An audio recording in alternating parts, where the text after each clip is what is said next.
This video is brought to you by Ageless Geeks.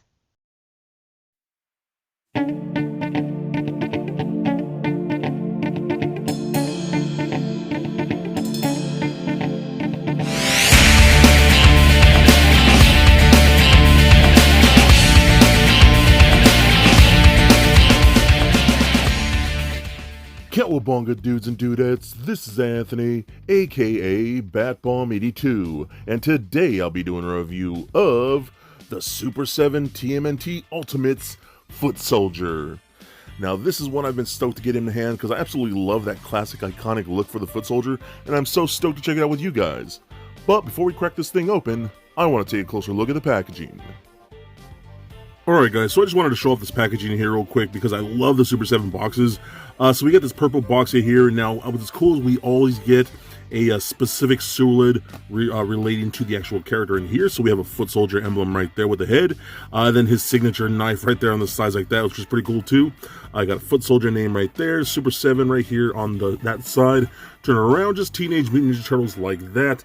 And if we slide off the lid like so, we have our Foot Soldier in the box, looking incredible. I am so happy with these figures. They look so good.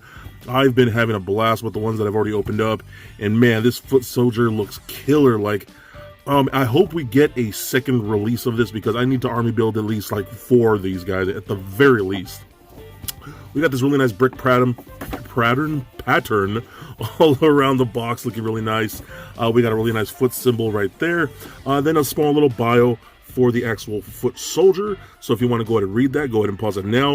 And I think it's pretty cool that we're getting little bios for all the characters. I think it's really, really awesome. So anyways, I am super happy to play with this guy. I always love the look of the Foot Soldier. So with him finally in hand, let's go ahead and crack this figure open and see what we have inside.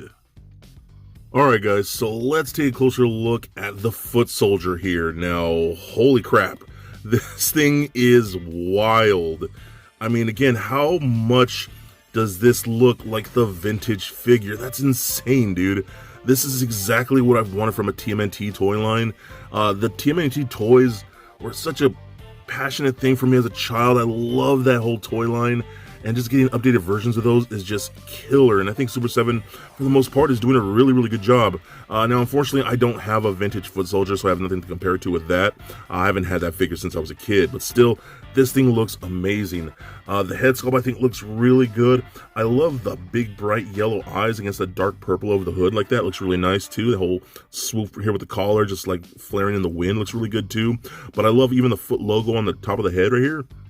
Is actually sculpted, not just painted on, so that's really nice. And they've always had this big dome. I've always thought that was really fun. It's a really big head like that, looking really, really nice.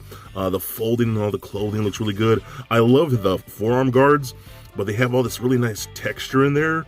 Looks really good with a little bit of wash in that, looks nice. Even the bands wrapped around the arms like that have lots of good texture in there. Really digging this, man. The hands even have a nice dark wash in there too. Looking really, really good. Throughout the whole figure, you can see more of this wash in there with the folds.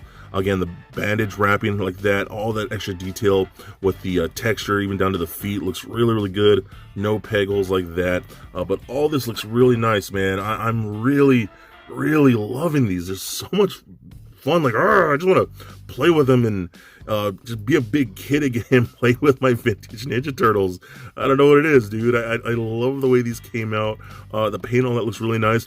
One thing I will say that mine has an issue with it, it's not probably not even a big issue, but if you look under here, I have a little bit of a no spray paint or no paint under here, under the area here. So like, if you look at this side, it's like fully painted under there. On this side, you can see where the purple didn't quite hit this area, so it's a little unfortunate. It kind of bugs me, but it's not a big deal. Everything else looks really good for the most part. I love the way this looks, man. Something about the vintage Foot Soldier is such an iconic look. I just think it looks so badass, man. Really, really digging this. Okay, so now let's talk accessories. We got all kinds of interchangeable hands. We got more of like a trigger finger hand here. We got more of a gripping hand here. We got more like loose gripping hands like this. We got like more like martial arts and pointing hands, like, you know, see this one right here, like karate chopping hands and things like that. So that's pretty cool. You got lots of different options here. They are just on a straight peg that we see with all the Turtles figures like this, and they work very, very nice. Much like the other figures that I've seen in this line so far, the wrists are a little loose, man. That's something that Super 7 really needs to work on, because some of these weapons can be kind of heavy, and this right here is not as tight as it should be. So that's going to be probably my biggest issue again, which I've seen across the board this entire first wave. So we got, what here? Oh my god, we have a lot of stuff here. So we got some Ninja Stars that pretty much come with like every figure here. Nice big silver Ninja Stars that were really nice. Again, just like the vintage toy that all came with those little Ninja Stars. We got his signature knife, which I love, and you saw that on the front of the box, on the sewer lid, so that's really cool too. These are just very nicely tight on the gripping hands. All the hands work very, very well like that, so I think that's really cool. That looks nice. We got his singular blaster like this. I love these. These are ones you see straight from the cartoon, so I really dig that. That looks really nice too. We also do got his larger rifle, which is good too. And all these have little washes in them, as you can see. And we got some silver paint on there, which both look really cool, man. Again, vintage stuff here that we're getting, just updated with better sculpts, a little more paint, things like that. Looks really nice. Then we got whatever this weapon was, because I remember this weapon from the vintage figure. I don't know what this is. Some kind of staff that has like a big heavy mace on one side and then a claw on the other side. And on the vintage figure, you can actually wrap this around his shoulder or his whole chest area. You can't do this with this one. You can kind of like maybe get it around one shoulder like that. Like, so it would actually stay, something like that if you wanted to do that. But I remember always hanging this around his body. So that's still a really cool weapon. Again, very old school. We got some silver paint this time on really nice dark gray. I think that's just such a unique and cool weapon for the foot soldiers. So that's really nice. Then we also do get that weird whip mace weapon, which again, very vintage, very old school, looking really nice. With a big heavy area here too. I wish this was painted silver or something else too, because it looks pretty dull. This is probably the dullest looking weapon. There's no wash or any other added paint to it. It's almost just like casted in these singular colors. But still looks really cool. I dig that. Again, very, very old school. And of course, we got that same tree with just like the vintage figure, all done casted in that same grade, again, just like the vintage toy. So it's a little weird because, you know, the colors aren't all that different from like the ones that we get that are supposed to be more painted. So if you look at the large rifles here, the newer ones, the cleaner, I guess the more updated versions have an actual wash in there, little silver studs, you know what I mean, where this one's just cast in that singular gray. So it's pretty interesting to see. Same thing with the gun. We just have a little more of a wash other than that.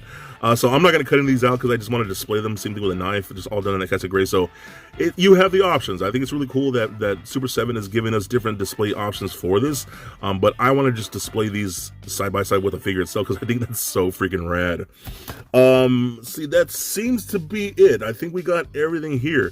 Now again, like, say we'll take this weapon here with the hand like that. Now this is a nice weapon. I love that. But it kind of droops, you know what I mean? It's not terrible, but you can see how it just does not stay like I would want to, man. So some of these weapons are can be a little heavy. So I really, again, hope Super 7 fixes those issues, man, because, you know, we really want this line to hit and be popular. I want them to deep dive into that vintage toy line as much as they can go. So this is something that they were going to really need to fix. That's very important for us collectors, that they can hold their weapons and, you know, not droop and not drop them and stuff like that. So that aside, either way, I really dig everything that we get here. All right, so let's run down his articulation now. Now, this is one thing I really do like. So I had an issue with Splinter because he has that hunchback over look like a lot of characters do. And I was wishing he had like a separate neck collar piece to help more motion. This one does. So the head itself is on a ball peg. And it also has a separate neck section area. It's also on a separate ball peg that goes into the chest area. So if it were just this top neck, it would just rotate like this, you know what I mean? And we've seen a lot of figures that have hunched over bodies that the only rotation you get is like this, and it's never really right. That just doesn't look right. Since there's an extra neck peg in there, we can actually like turn the head side to side a little more, which helps a lot, man. So again, that's something I wish they would have done with Splinter. That would have helped out a lot instead of just getting this awkward rotation. You know what I mean? I've always hated that. We can go look up pretty far, which is really good. Down, again, rotate like this, as well as swivel side to side like that. So that works really good to me. Arms can go full 360. Up and out that far, rotation at the bicep, single bend at the elbow, rotation at the wrist, as well as a hinge at the wrist. We do get a ball peg in the midsection here. It is under this right here. It's actually under the belt area, so that rolls around, rotates, pivots a little bit, crunches back and forth. Wish it could be a little more, but it's not bad. Hip joints can all the way up and out that far, back that much, splits out to the side that far, so that's really good. And some nice high ninja kicks. Rotation in the upper thigh, a single bend at the knee, rotation at that knee, ankles go up, down, very nice ankle rocker, even rotation at the top of the boot right there, so that's really good. Lots of good articulation here. So overall, I freaking love this one. Again, the vintage foot soldier has always been one of my favorite looks. It's just a very iconic look in my opinion. And this one right here from Super7 is pretty rad. The articulation works very well for the most part. Again, my only big issue is going to be with those wrists. I wish those were a little tighter, but man, I really wish I had grabbed more of these. I couldn't army build these guys because they're kind of expensive, you know what I'm saying? So hopefully they re-release the foot soldier again so we have the chance to buy more, because I would love at least like 4 of these guys. I think that'd be super cool. This is such a great figure, man. I know it's sold out pretty much everywhere, so you're going to have to find it in the aftermarket, but in my opinion, he is definitely a must-get. So for a quick size comparison, here he is standing next to a Marvel Legends Deadpool and NECA Batman figure. Also for comparison, here he is standing next to an animated and movie foot soldiers from NECA. And for even more comparison, here he is standing next to the Ultimates Baxter Stockman and Splinter, also from Super7. And just for fun, here he is with little Lego Bat Bomb. So there it is, guys, my review of the Ultimates Foot Soldier. Now overall, I think this figure is so much fun and so incredible, and it's really crazy to see that those classic figures can be updated so well. I think Super7 is doing an amazing job. Now that's not to say they don't have their faults. Like, my biggest issue is going to be a lot of the wrists and the articulation joints can be a little loose, so I really hope that's something that Super7 fixes in the future.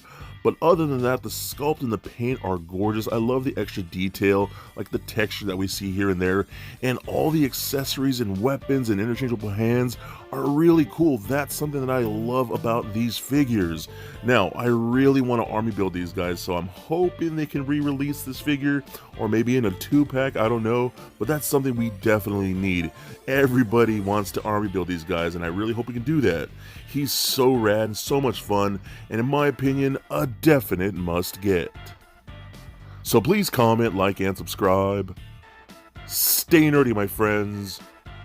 Peace.